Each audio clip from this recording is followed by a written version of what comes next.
Happy Monday and welcome back. My name is Wendy. Today I have a wonderful reflection for you that I found very touching, and I hope that you enjoy it as much as I did. We were the only family with children in the restaurant. I sat Eric in a high chair and noticed everyone was quietly eating and talking. Suddenly, Eric squealed with glee and said, "Hi." He pounded his fat baby hands on the high chair tray. His eyes were crinkled in laughter and his mouth was bared in a toothless grin as he wriggled and giggled with merriment. I looked around and saw the source of his merriment. It was an old man whose pants were baggy, with a zipper at half-mast and his toes poked out of would-be shoes. His shirt was dirty and his hair was uncombed and unwashed. His whiskers were too short to be called a beard, and his nose was so varicose it looked like a road map. We were too far from him to smell, but I was sure he smelled. His hands waved and flapped on loose wrists. "Hi there, baby." "Hi there, big boy." "I see you, Buster," the man said to Eric. My husband and I exchanged looks.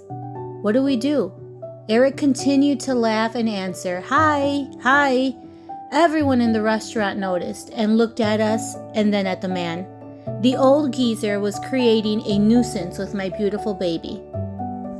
Our meal came and the man began shouting from across the room. "Do you patty cake? Do you know peekaboo? Hey, look, he knows peekaboo." Nobody thought the old man was cute. He was obviously drunk.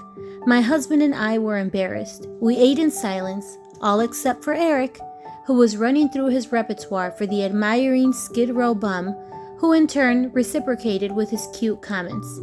We finally got through the meal and headed for the door. My husband went to pay the check and told me to meet him in the parking lot.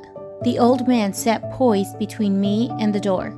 "Lord, just let me out of here before he speaks to me or Eric," I prayed. As I drew closer to the man, I turned my back, trying to sidestep him and avoid any air he might be breathing.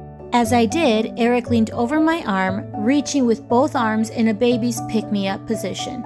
Before I could stop him, Eric had propelled himself from my arms to the man. Suddenly, a very old, smelly man and a very young baby consummated their relationship. Eric, in an act of total trust, love, and submission, laid his tiny head upon the man's ragged shoulder. The man's eyes closed, and I saw tears hover beneath his lashes. His aged hands, full of grime, pain, and hard labor, cradled my baby's bottom and stroked his back. No two beings have ever loved so deeply for so short a time. I stood awestruck. The old man rocked and cradled Eric in his arms, and his eyes opened and set squarely on mine. He said in a firm, commanding voice, "You take care of this baby."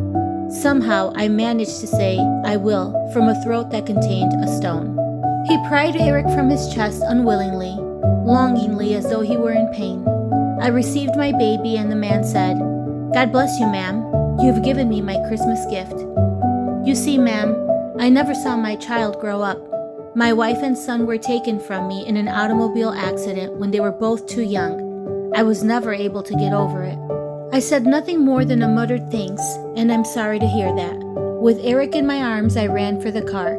My husband was wondering why I was crying and holding Eric so tightly, and why I was saying, my God, forgive me." I had just witnessed Christ's love shown through the innocence of a tiny child who saw no sin, who made no judgment, a child who saw a soul, and a mother who saw a suit of clothes. I was a Christian who was blind, holding a child who was not. I felt it was God asking, "Are you willing to share your son for a moment?" when he had shared his for all eternity. The ragged old man unwittingly had reminded me of Jesus' words, "I tell you the truth, unless you turn around and become like little children, you will never enter the kingdom of heaven." It's often said, if you want to see the face of Jesus, walk among the poor, seek out the destitute, or pick up a child. Children don't understand why they can't talk to a beggar, but beggars know why adults don't want them to. It's amazing how our lives change when we become a little more prosperous. We prefer independence to sharing and go to enormous lengths to enforce our rights. If only we could forever see others through the eyes of a child. I hear myself listening to Jesus saying, "Let the children come to him."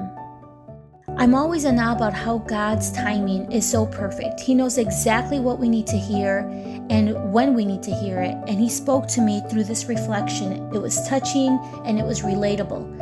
I hope that you too were able to receive whatever message God had prepared for you through this reflection. I wish you an amazing week. Know that you are not alone, that you are strong, that God is with you, and with Him all things are possible. Thank you for watching, friends. Have a blessed week.